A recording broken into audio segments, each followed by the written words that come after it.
In this lesson, our focus standard continues to be from Grade 8, Statistics and Probability Standard 3, Use and Interpret the Equation of a Linear Model to Analyze Bivariate Data.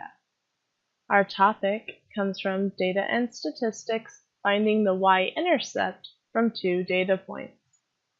Our essential question today is, how do we calculate the Y-intercept, also known as the B-value, of a trend line given two data points? Please take a moment, pausing the video if you need to copy the standard, the topic, and essential question into your header, along with today's date. Make sure you have your question column and your note column, and resume the video when you're ready to begin. So I'm going to start off today with a little bit of review. We were given an example in the last one. It didn't say find the y-intercept, but it did say find the slope of the trend line that crosses through the points 35, 7, and 10, 20. So today we're going to focus on finding the y-intercept of the same trend line that crosses through those same points. So it's a continued example from DS 4.2a.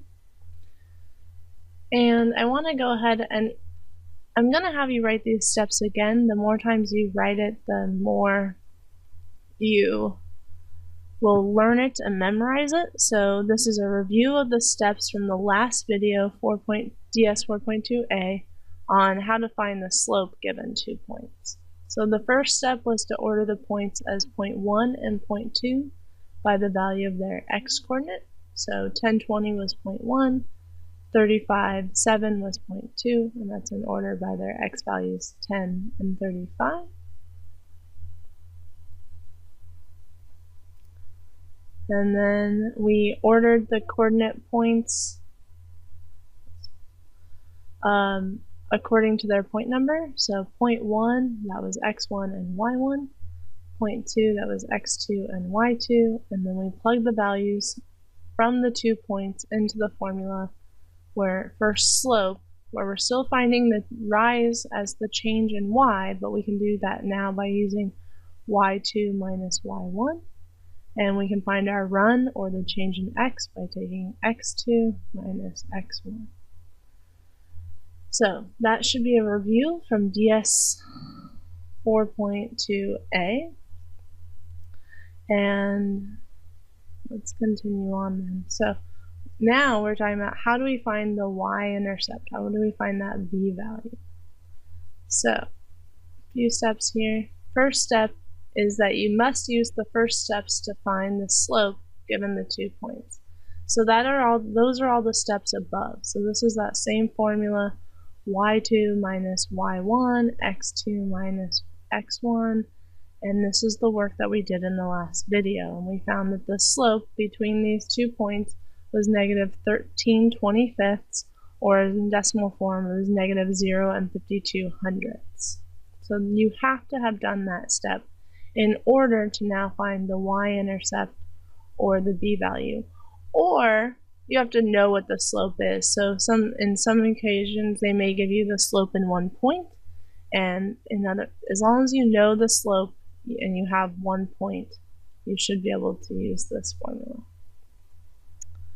So now we use the formula. We plug in the slope and the 0.1 values into the formula b, which is our y-intercept and the value we're looking for, equal to y1 minus the slope times the x1 value. So at this point we really only need these numbers here. So I've gone ahead and done that. So I used the equation b equals, and I took 20 for my y1 value, subtracting our m value, and I always like to use parentheses when I'm substituting things in, so our m value. I went ahead and chose to use the decimal form. I could have used the fraction form. It's really based on your comfort level of working with fractions or decimals. So negative 0 and 52 hundredths, that's our m, that's our slope, and then our x1 value, which was 10. And now it's a matter of following order of operations. So we have to do any multiplying before we do anything else. So on the next line, I showed that when I took negative 0 and 52 hundredths, I multiplied it by 10. I got negative 5 and 2/10. So now our formula is telling us that it's going to be 20 minus a negative value.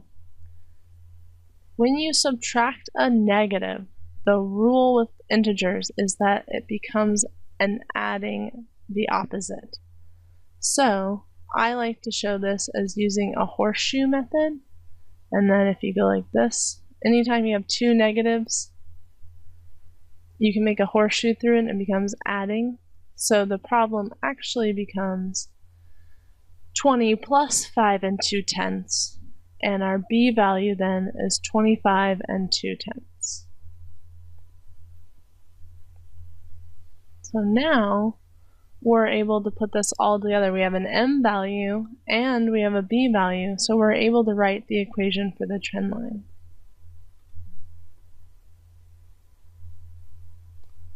So again, you should recognize this graph from the last video. Yes, please make sure to copy it in.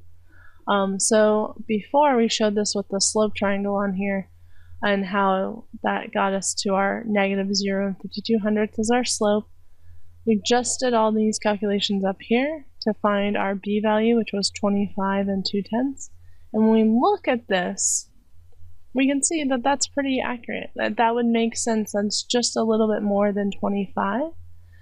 And so remember, back from Thinking with Mathematical Models 2.3, we talked about any solution or any value found on a graph is always an estimate because you can't always tell what it is.